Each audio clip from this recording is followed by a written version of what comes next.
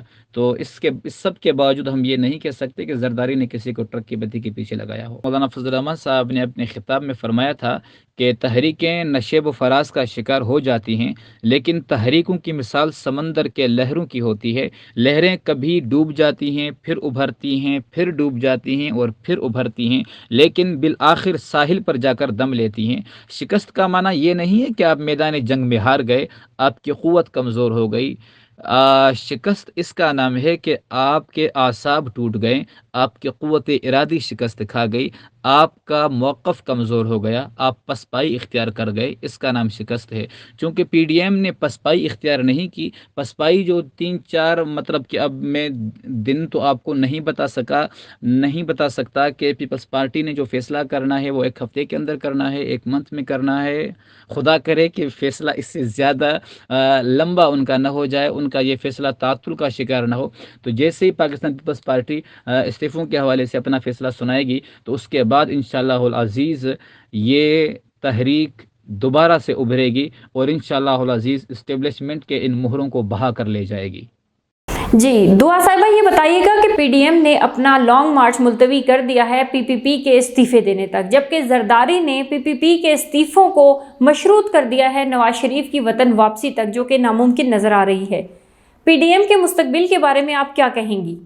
میرے خیال سے کبھی بھی نواز شریف جو ہے وہ پلٹ کر پاکستان میں نہیں آئے گا. یہ تمام عوام جانتی ہے, تمام لوگ جانتے ہیں کہ وہ شخص کبھی بھی وہ ان تمام چیزوں کا سامنا نہیں کر سکتا, اور وہ انہوں نے بادشاہت دیکھی ہے اور لوگوں پہ ظلم کیا ہے, وہ اپنے آپ کو مشقت میں نہیں ڈالا کرتے. یہ دونوں ایک دوسرے کے دولت کو بچانے کے لیے انہوں نے پی ڈی ایم کا جو گٹھ جوڑ کیا تھا, یہ جماعتیں جمع ہوئی تھیں, یہ ایک دوسرے کی دولت کو بچانے کے لیے جمع ہوئی تھیں.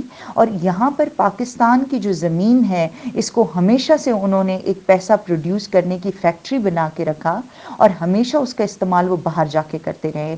تو میں سمجھتی ہوں کہ یہ عوام کے سامنے ایک اور ان کا جو بھانڈا تھا وہ پھوٹ چکا ہے, اور اب میں سمجھتی ہوں کہ ہم تمام لوگوں کو مل کر پاکستان کو ایک مثبت اور پروگریسو ملک بنانے کے لیے عوام اور حکومت ایک ساتھ مل کر اس ملک کی تعمیر و ترقی کے لیے کام کرے گی. جی تو ناظرین, ہمارے معزز مہمانوں کی گفتگو آپ نے سنی. کیا صحیح ہے کیا غلط ہے یہ فیصلہ اب آپ پر ہے. دیکھنا یہ ہے کہ یہ اونٹ اب کس کروٹ بیٹھے گا. ایک طرف مولانا فضل الرحمان صاحب کا لانگ مارچ ہے, دوسری طرف پاکستان تحریک انصاف اپنی کارکردگی کو بہتر بنانے میں دن رات کوشاں ہے. ہم سب کی دعا یہی ہے کہ ملک پاکستان کے لیے جو بھی ہو اچھا ہو. اسی پیغام کے ساتھ اپنی میزبان سلمیٰ عزیز کو اجازت دیجیے. ملتے ہیں کسی نئی ویڈیو میں. اللہ حافظ.